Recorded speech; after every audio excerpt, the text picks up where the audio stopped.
Protagonista de Noticia Política, el doctor Germán Vargas Lleras, candidato a la vicepresidencia. Ayer fue la inscripción formal de la candidatura del presidente Juan Manuel Santos y su fórmula vicepresidencial. Y lo tenemos aquí con nosotros a esta hora, el doctor Germán Vargas Lleras. Bienvenido, muy buenos días y gracias por aceptar esta invitación de RCN. A usted, Yolanda, muchas gracias. Pues muy bien, muchos temas en la agenda, por supuesto, porque además empezó como movida la campaña con muchos asuntos, pero María Elvira tiene una duda metódica o una duda de fondo, y empecemos por allí, María Elvira. Doctor Germán, ayer se inscribió ¿cómo? Porque se supone que la inscripción debe ser por el copiloto ese es del mismo partido, y usted es del mismo partido, el presidente, que es de la U, y usted es de Cambio Radical. ¿Cómo hizo esa Bueno, la ley electoral permite que para la elección de cargos uninominales, entiéndase presidente, gobernadores y alcaldes, se pueda hacer una coalición. Y en efecto, ayer el presidente, yo mismo, nos inscribimos por una coalición de partidos que son el partido de la U, el Partido Liberal y Cambio Radical. Eso además significará que en el tarjetón aparecerán los tres logos. Pero su pregunta resulta interesante porque si bien están autorizadas las coaliciones en la inscripción para presidente, gobernadores y alcaldes, expresamente quedaron prohibidas para corporaciones públicas. Eso hace que para Senado y Cámara el próximo domingo ningún partido pueda ir en coalición. Rodrigo. Es decir, eso queda claro, dijéramos que la duda. O el presidente ese del partido de la U, como la Santísima Trinidad. Sí, el candidato a vicepresidencia. Tres personas distintas y un solo Dios verdadero. Sí, pues la coalición. Para allá voy con eso, María Elvira. Hace 4 años le oí al doctor Germán Vargas Lleras una tesis de analista político en el sentido de que había como un germen de unidad de lo que fue el liberalismo en el pasado. Ahora vemos a un presidente y un vicepresidente con los avales de los 3 partidos que tuvieron como origen el liberalismo. ¿Significa eso que estamos avanzando hacia la unidad liberal finalmente, doctor Vargas? Bueno, en estos 4 años mucho se especuló, pero en la práctica el jefe natural de la coalición es el presidente. Si avancemos o no en un proceso de reunificación, será algo cuyos tiempos los marcará el propio presidente. Y dependerán también mucho de una reforma política. Hoy, en las condiciones actuales, con el voto preferente, con la circunscripción nacional, con la entrega de avales, que tendrá lugar en 2 años para alcaldes y consejos, es poco atractivo el proceso de reunificación. El sistema conspira contra partidos mejor organizados. O bien se eleva el umbral a no menos del 5%, para seguir forzando partidos sólidos, o bien se cambian las normas electorales. Pero en las actuales condiciones la competencia regional hace muy difícil integrar a todos los miembros de los 3 partidos, así hayamos todos tenido un origen liberal, en una sola organización. Y más allá de la posibilidad por la mecánica política, ¿lo ve usted como una meta deseable? Bueno, los partidos de la coalición han funcionado bien en este cuatrenio. Eso es lo que ha garantizado la gobernabilidad. Es el soporte de la gobernabilidad. Ahora viene una prueba de fuego, probablemente el próximo domingo. Los partidos que hacemos parte de la coalición no lograremos, me anticipo a decirlo con mucha franqueza, unas mayorías tan amplias como las que tuvimos en estos 4 años. Y eso obliga a que haya una mayor disciplina, mayores acuerdos en los temas programáticos y de agenda de Congreso, y si ese comportamiento cambia como tiene que cambiar, seguramente un proceso como el que usted señala podrá facilitarse en el futuro. Pero esa, digamos, se vuelve el margen de maniobra del presidente se reduce, luego aumenta el valor de los apoyos, y hay mermelada para tanta gente. Ese no es el tema, María Elvira. El tema es si los partidos que integraron esta coalición de gobierno y que hoy le dan soporte al presidente en el Congreso, pues van a cambiar la forma de comportarse. Mire, en estos 4 años llegamos a una situación de privilegio. En muchas ocasiones tuvimos hasta 85 y 90 senadores respaldando la agenda del gobierno. Y en muchas ocasiones penábamos por la ausencia para completar el quórum en las sesiones del Congreso. De manera que si no cambia el comportamiento de las bancadas, se disciplinan, concertan bien su actuación en el Congreso, no vamos a estar exentos de muchas dificultades. Doctor Germán Vargas, usted y el presidente de la República pues han venido en forma muy sincronizada hablando de unas necesidades de reforma política, hablando de ampliación de periodos para alcaldes y gobernadores. Y lo que sabemos es que en una comida reciente en la que participó el expresidente César Gaviria, él y algunos más le dijeron a usted y al presidente de la República, hombre, esa reforma va a resultar muy difícil. ¿Con qué personajes de la Unidad Nacional la van a llevar a cabo? Eso implementarlo es muy complicado. ¿Cómo va ese tema de la reforma política? ¿Usted va a desistir de él al ver que no hay como mucho ambiente en la Unidad Nacional o todo lo contrario? Bueno, la reforma política que se ha mencionado es una reforma que se viene debatiendo al interior de la Fundación Buen Gobierno. Nosotros nos propusimos adelantar y definir programas en 25 áreas, 25 políticas públicas sectoriales, que serán el corazón de la campaña.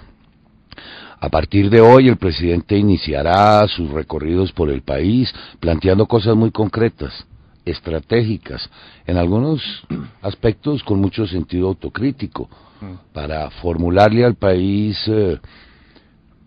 objetivos a cumplir. Se harán los temas de infraestructura, de vivienda, de transporte, de minería, sector energético, educación, salud. Y surgió en el marco de esta discusión académica la idea de retomar el tema de una reforma política que se concentraría en 3 aspectos.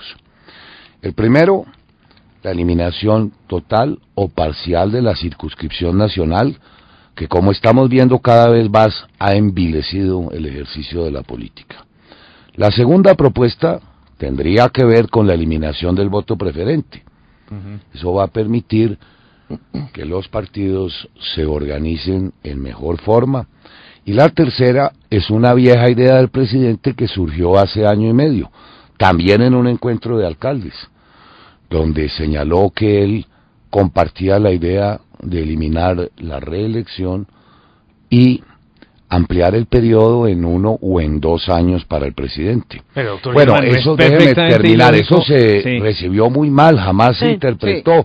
La gente pensó que lo que el presidente estaba proponiendo era ampliarse su propio mandato, y naturalmente se desechó en su momento.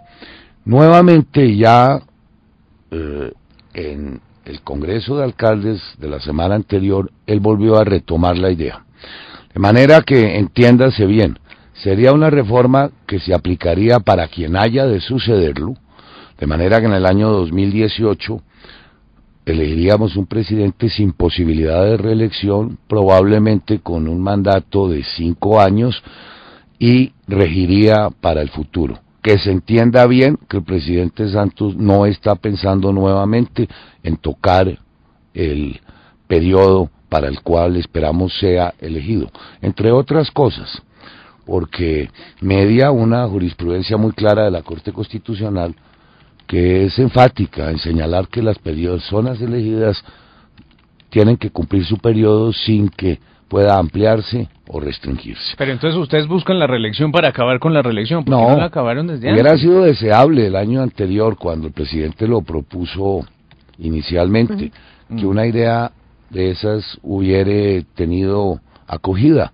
pero como yo le decía, se super malinterpretó, hubo una reacción muy adversa. Ahora, sobre el tema de alcaldes, sí es una buena idea, se los digo yo que he tenido esa experiencia, que el periodo de los gobernadores y alcaldes coincidan con el del presidente. Es algo deseable. Se podría coordinar en mejor forma el trabajo. Pero eso sí implicaría modificar los actuales. pues en alguna forma sí, o establecer un periodo de transición para procurar ese fin. Claro, mire, a mitad de gobierno se eligen unos alcaldes mientras se sincronizan con las políticas nacionales, se pierde mucho tiempo. Ya cuando el presidente va a terminar su mandato, los gobernadores y alcaldes van a mitad de periodo.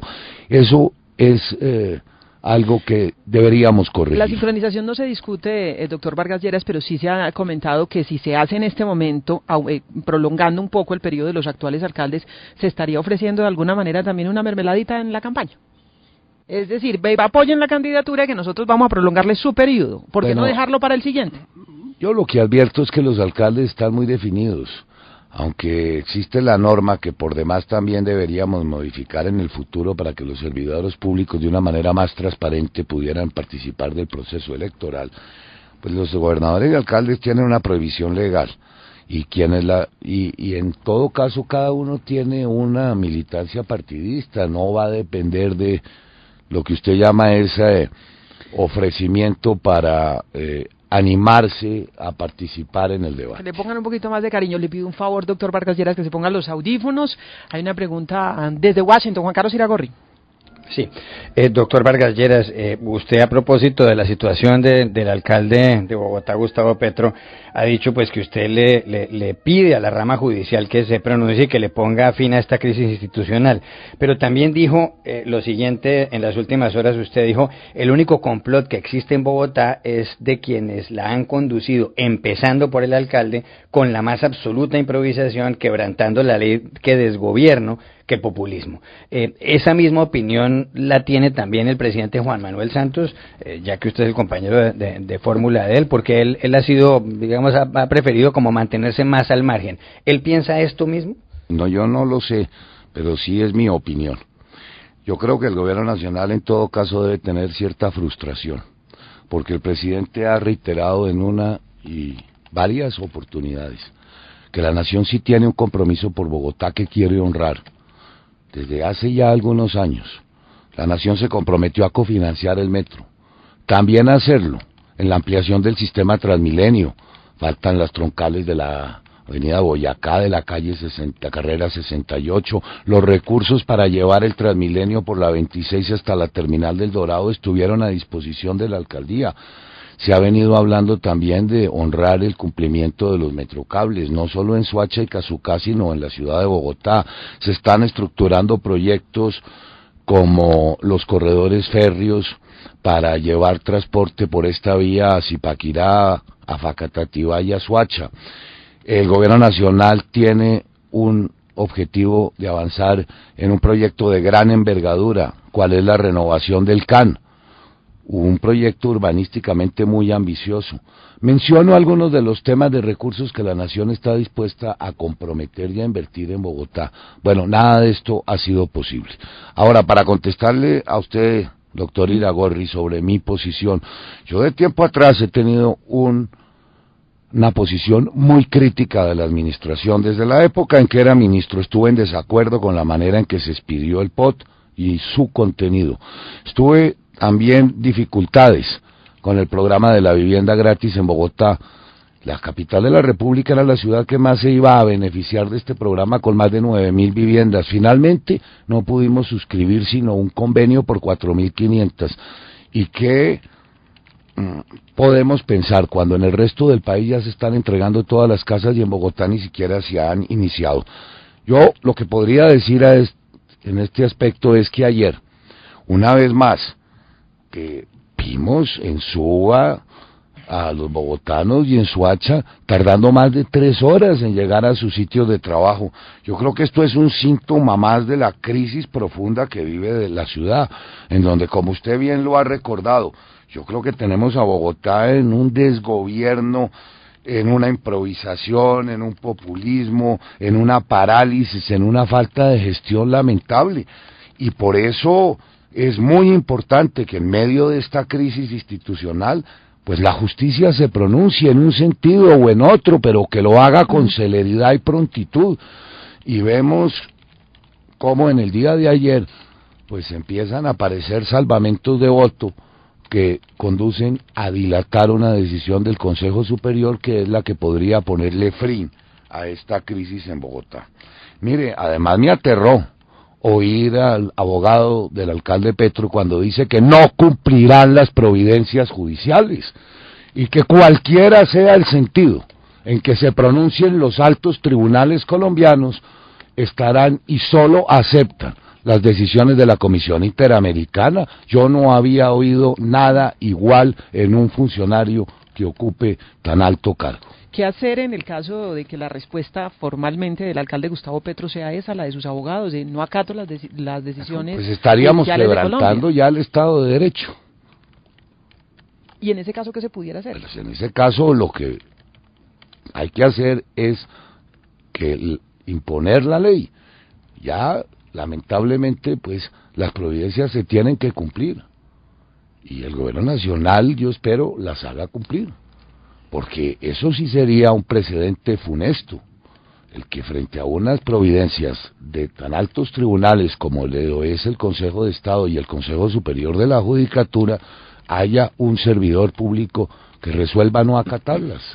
En una eventual elección atípica para la ciudad de Bogotá, bien sea que el alcalde Gustavo Petro salga por la vía de destitución confirmada por los altos tribunales, o bien sea por revocatoria, que de todas maneras hasta este momento sigue convocada, ¿la coalición a la que usted pertenece presentaría candidato para la alcaldía de Bogotá? Esperemos que sí. Es un tema sobre el que no nos hemos anticipado, pero ya se ventilan algunos nombres. María Elvira hacía alusión a una comida que tuvo lugar la semana anterior, donde se empezó a ventilar algunos de ellos. ¿Alguno que le guste? Sí, particularmente, pero pues como esa persona no ha sido consultada, pues se la señalo. En una elección atípica, en donde en menos de 2 meses habría que elegir un nuevo alcalde, no resulta fácil promover una persona a quien la ciudad no la conozca, existiendo magníficos candidatos.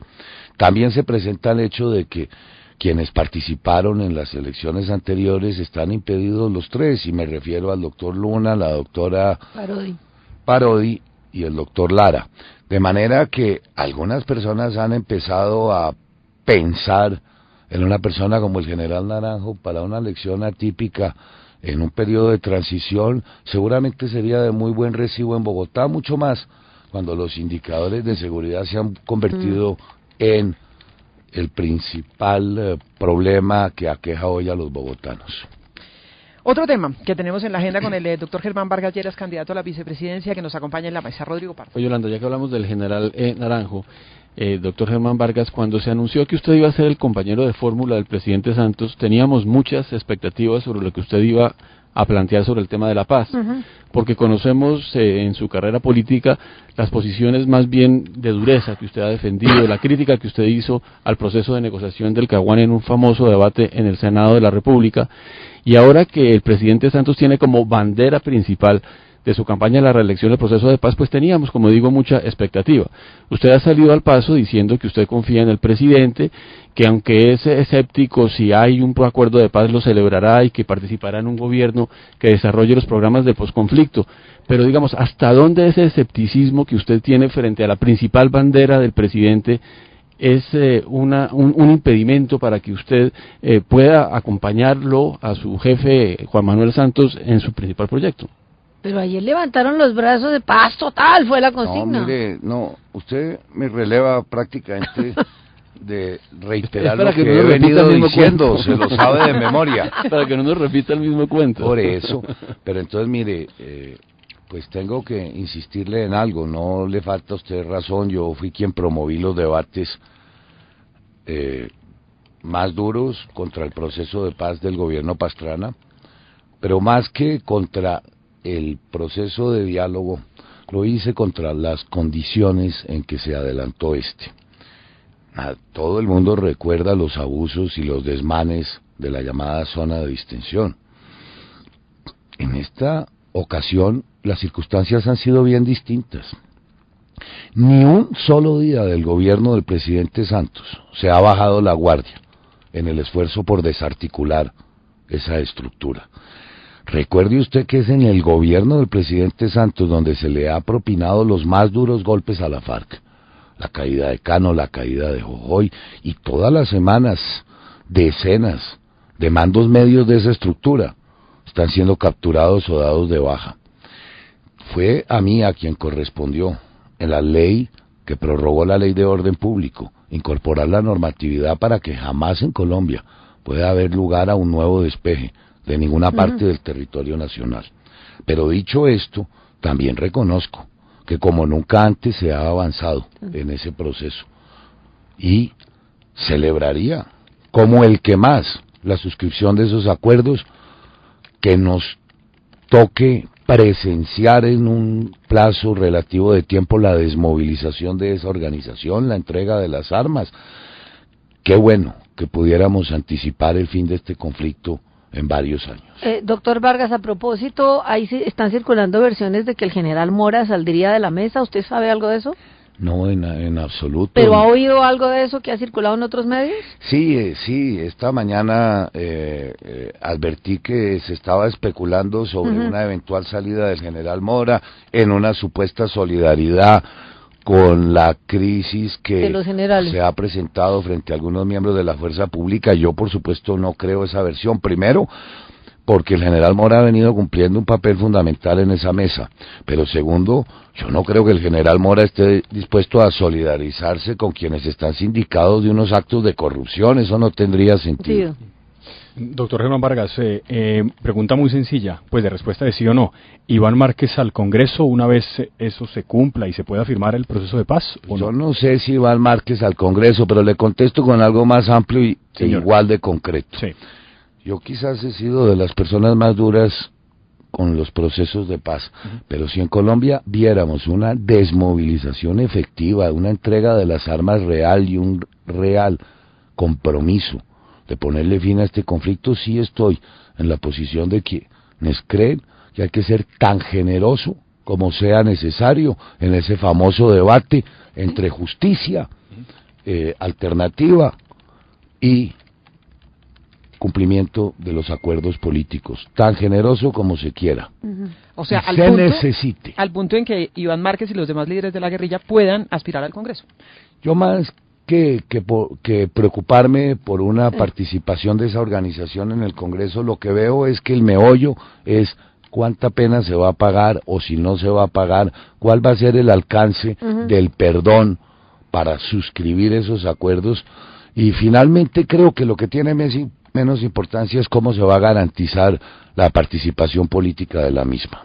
Pero y en ese mismo orden de ideas, en términos de justicia transicional, frente a los militares, todos en la cama, todos en el suelo. Ellos siempre han sido muy escépticos de que se expidan normas que cobijen conductas de quienes infringieron la Constitución y la ley en el servicio activo. De manera que no sé a qué punto ellos estén dispuestos a librar esa batalla. En el pasado jamás han aceptado que se les cobije con una medida de esta naturaleza. Es que Soto Boche, en algunos sectores se dice que los militares consideran, algunos de alto rango, incluso que el peor error fue cuando la desmovilización del M-19 y las amnistías y indultos del M-19 no haber aceptado el mismo tratamiento, y que esto estaría variando, inclusive militares presos dicen que por favor, o todos en la cama, todos en el suelo, y que ojalá se llegue a una negociación y que ojalá ellos estén incluidos, pues mire, vistos desde el punto de vista de la justicia transicional. Yo me anticiparía a decirle que si se va a avanzar en una posición de esas para conceder algún tipo de indultos o amnistías a los militares, deberíamos focalizarnos en quienes están hoy sindicados o condenados por actos del servicio. Pero no puede ser que una amnistía de esa envergadura también cobije a actos francamente repudiables como lo son los hechos de corrupción recientemente denunciados. No, claro. Muy bien, doctor Germán Vargas. Juan Carlos Iragorri desde Washington tiene otra pregunta. Nos acompaña hoy en la cabina de RCN, la radio, el candidato a la vicepresidencia, fórmula vicepresidencial del presidente Juan Manuel Santos. Iragorri. Doctor Vargas Lleras, ¿cómo será su vicepresidencia en caso, por supuesto, de que ganen las elecciones? Porque el presidente dijo que quería una vicepresidencia activa, y en efecto, pues usted no es hombre de estar de anfitrión de cócteles, sino de estar trabajando, y tampoco es persona de estar mascando freno. ¿Qué es lo que usted va a hacer como vicepresidente si ganan las elecciones? Bueno, Juan Carlos, mire, el día lunes, cuando el presidente anunció esta fórmula, Pues resultó muy interesante la forma en que lo hizo, porque claramente señaló que esperaba darle un vuelco a las competencias y a las funciones que ha de cumplir el vicepresidente. Está bien que así sea, así lo han hecho en otros países. Resulta poco explicable que un alto cargo con salario, con casa, no cumpla una función más concreta. Pero un poco no fue también porque eso fue lo que usted negoció para aceptar la vicepresidencia. Pero no lo diga negoció, bueno, así no fue. La invitación que el presidente me hizo fue a eso, a cumplir un papel más activo, casi de coequipero, en algunas áreas muy concretas de la administración, no es en todo. Claro, la Constitución también señala que por delegación del presidente, el vicepresidente podrá ocuparse de aquello que le sea confiado. A título de ejemplo, señaló el presidente que mucho desearía que el vicepresidente continúe al frente y en la orientación de dos cosas concretas: la política de vivienda y agua potable y la política de infraestructura. De manera que esas dos competencias de por sí ya harían para ocupar en su totalidad el tiempo no solo del vicepresidente, sino de los ministros del ramo. Claro, pero como dice Juan Carlos Iragorri, usted que no masca freno, ¿usted cree que a uno le van a nombrar, le ofrecen el ministro de Transporte y uno acepta con usted encima respirándole en la nuca? Eso lo hace muy complicado. Pero vea, ese es el desafío entre muchos otros que tiene el país en los próximos años. Mucho se ha avanzado en estos 4 años, mire. Se puso en orden todos los contratos de concesión que heredamos del gobierno anterior, que tenían muchas dificultades, estaban totalmente estigmatizados. Se incrementó el presupuesto del sector de infraestructura a la cifra de 8.7 billones de pesos. Se sacó adelante la ley de alianzas público-privadas, la ley de infraestructura que va a facilitar toda la adquisición de predios para estas obras. Bueno, ahora lo que viene es la ejecución y la puesta en marcha de las mismas. En el mes de mayo, el gobierno aspira a adjudicar las primeras 9 concesiones de infraestructura de las llamadas 4G. Esto es la verdadera revolución, son obras por valor superior a 40 billones de pesos. Estas obras aún son hoy objeto de debate en cuanto a las condiciones y a los pliegos en que se van a adjudicar. Pero cualquiera sea la suerte o quienes ganen estos contratos, seguimos con problemas muy serios en materia de licencias ambientales, de consultas previas, de adquisición de predios. Mire, la Ruta 3, Tramo del Sol, está paralizada en la práctica. Hay 16 consultas previas que no han podido terminar.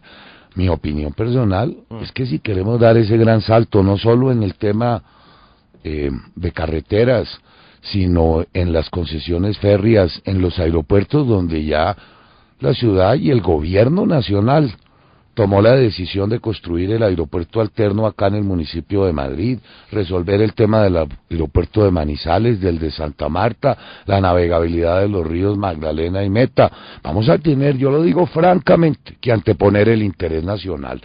Esto no podemos seguir a este ritmo. Es que este país sigue con unos altísimos costos logísticos, con una bajísima calidad en su infraestructura. Sí. Es el gran reto que tiene ahora el gobierno. Y superado y dicho lo anterior, esto no da más espera. Hay que empezar a ejecutar, advirtiendo sí que quienes resulten beneficiarios de esas concesiones y vayan a ejecutar esas obras, todavía se enfrentarán con 3 problemas. Que llevar esos proyectos a fase 3, eso es ingeniería de detalle. Esos proyectos van a tener que tener un tiempo para lograr sus cierres financieros, además del proceso de adquisición de predios que pese a la ley de infraestructura sigue siendo demorado y muy probablemente desde 1 año y medio no veamos esas obras en ejecución. En ejecución, está personado ya del tema. Sí, doctor Germán. Esperadísimo. No, en ingeniería 3 quiere decir que ya estoy. No, ingeniería de las áreas. Fase 3. En esa misma dirección, doctor Germán, si de usted dependiera, usted ratificaría a la actual ministra de Transporte, porque lo que está claro es que el partido de la U ya empieza a mostrar dientes y a decir, no nos vamos a dejar quitar ese ministerio de Germán. No es que se lo dejen quitar o no se lo dejen quitar, ni yo voy a nombrar ni a desnombrar, esa sí es una competencia muy propia del presidente. De manera que yo lo que voy a es a cumplir un papel de coequipero con los alcaldes, con los gobernadores, con los ministros. ¿Le recomendaría al presidente que la ratificara? No, yo no hago ese tipo de recomendaciones, ni mucho menos en público. ¿O preferiría a alguien de Cambio Radical en el ministerio? No, mire, yo voy a acompañar al presidente como su fórmula y estaré por encima de la condición partidista de militar en Cambio Radical, como usted comprenderá. El presidente y yo mismo, ayer nos inscribimos a nombre de los 3 partidos. Doctor Germán, el panorama electoral apunta a que la gran noticia van a ser las curules del Centro Democrático, 10 o 20, entre los cálculos más conservadores y los más ubérrimos, que piensan que va a sacar 20. Usted ha reconocido que la Unidad Nacional ha perdido las grandes mayorías o va a perder las grandes mayorías a las que estaba acostumbrado, y le pregunto, ¿considera que eso va a ser el gran incordio del próximo gobierno en caso de que ustedes sean reelegidos, que va a ser como la mula muerta atravesada en toda la agenda de paz? ¿Cómo ve eso? ¿Cómo ve esa llegada de la oposición de la extrema derecha? Lo primero, yo he señalado que el gobierno verá disminuida la representación de quienes hacen parte de la coalición, pero entre otras cosas porque el Partido Conservador va a tramitar las decisiones de su convención. Esperemos a ver cuál es el resultado. Y la Unidad Nacional y el presidente desearía que, terminado ese proceso, el Partido Conservador se reintegrara a la Unidad Nacional. Pero déjeme decirle algo, esta discusión es una buena oportunidad para invitar a los colombianos que creen en este proceso, que le han dado su respaldo al gobierno, a participar el próximo domingo. Sí, de por medio también está la gobernabilidad del país, y qué bueno que se puedan expresar y dar su apoyo a cualquiera de los partidos de la coalición. Es nuestro interés el mejor resultado para el Partido Liberal, para el Partido de la U y para el Partido Cambio Radical. Ahora, usted me pregunta cómo irán a hacer esas relaciones al interior del Congreso. Pues, claro, va a ser un Congreso muy interesante, porque realmente el gobierno va a enfrentar 2 sectores de oposición. Por un lado el ala uribista y por el otro lado la izquierda radical, que ya ha venido ejerciendo ese papel. De manera que razón de más para que nos disciplinemos enormemente a los partidos que van a acompañar al presidente. Doctor Vargas, cada vez que sale una nueva encuesta, vemos que las campañas no despegan, hay un gran escepticismo, hay una gran apatía, el voto en blanco está compitiendo con el presidente Santos por el liderazgo de las encuestas. ¿Le preocupa a usted un resultado lánguido que pueda afectar la gobernabilidad? Es el desafío que tenemos en estos 2 meses y medio, y hasta ayer se inició la campaña. Yo francamente hoy veo nuestra preocupación se centra en lograrle llegar a esos colombianos que hoy se sienten apáticos o poco interesados en el proceso electoral. Y es ahí donde vamos a concentrar todos los esfuerzos. Ya les mencionaba a ustedes, a través de una muy interesante gira, planteando en cada departamento las nuevas políticas públicas que el gobierno piensa ejecutar en todo, en el sector agrícola, en todos los aspectos. Pero además, también en estos meses estuvimos precisando cuáles son las obras que podríamos ejecutar en cada departamento y en cada región, las acciones concretas, verificables, que puedan darle un nuevo impulso, crecimiento económico y empleo a cada departamento. Esta campaña se va a versar sobre cosas muy palpables, muy realistas, y yo tengo la certeza de que una vez se inicie en firme a partir de esta semana, vamos a lograrle llegar a ese segmento de los colombianos que hoy en las encuestas está tan apático.